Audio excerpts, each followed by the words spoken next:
মনে রাখা ভালো হবে যে মসজিদে ঢুকে 2 রাকাত সালাত আদায় করতে হবে, বসার জন্য অপেক্ষা করার জন্য এই হাদিসের সাথে নিষিদ্ধ সময়ের কোনো সম্পর্ক নেই।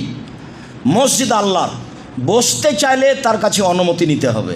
তো আপনি কি বলবেন যে আল্লাহ আপনার মসজিদে বসতে চাচ্ছে, একটু বসতে দেন, যে অনুগ্রহপূর্বক বসতে পারি কি? এভাবে বলবেন? কি বলবেন? তা এই বলার পদ্ধতি হলো 2 রাকাত সালাত। কি দিয়ে আপনাকে ধর্ম বুঝায় আমি?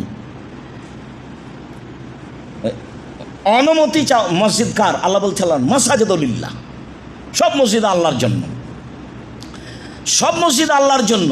তো এখন এখানে বসতে চাইলে অনুমতিও তার কাছে নিতে হবে। তো অনুমতির পদ্ধতি কি? 2 রাকাত সালাত। তাহলে রাসূল বলছেন তোমাদের কোনো ব্যক্তি মসজিদে ঢুকলে সে যেন বসার পূর্বে 2 রাকাত সালাত আদায় করে।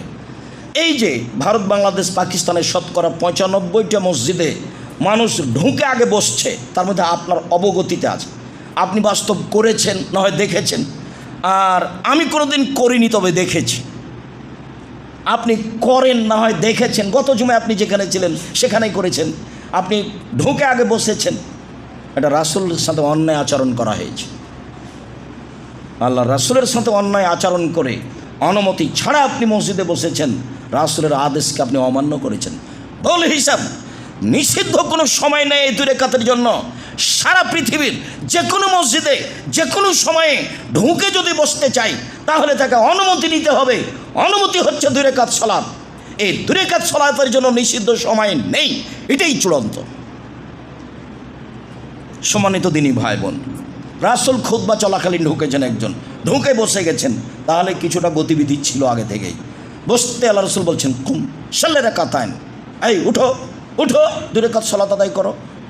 তাহলে যিনি খুতবা দিচ্ছেন উনি যদি কাউকে দেখতে পান যে ঢুকেই বসে গেলেন, তাহলে তাকে উঠিয়ে সালাত আদায় করতে বলতে হবে।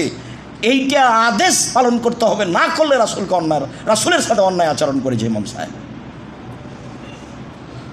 ইমাম যদি দেখতে পান যিনি খুতবা দিচ্ছেন যে একটা লোক ঢুকে বসে গেছে, তাহলে ইমামের জরুরি কর্তব্য কি? তাকে বলবেন উঠেন 2 রাকাত সালাত আদায় করেন। তারপরে খুতবা চলাকালীন আল্লাহ রাসূল আদেশ করছেন, উঠতে বলছেন।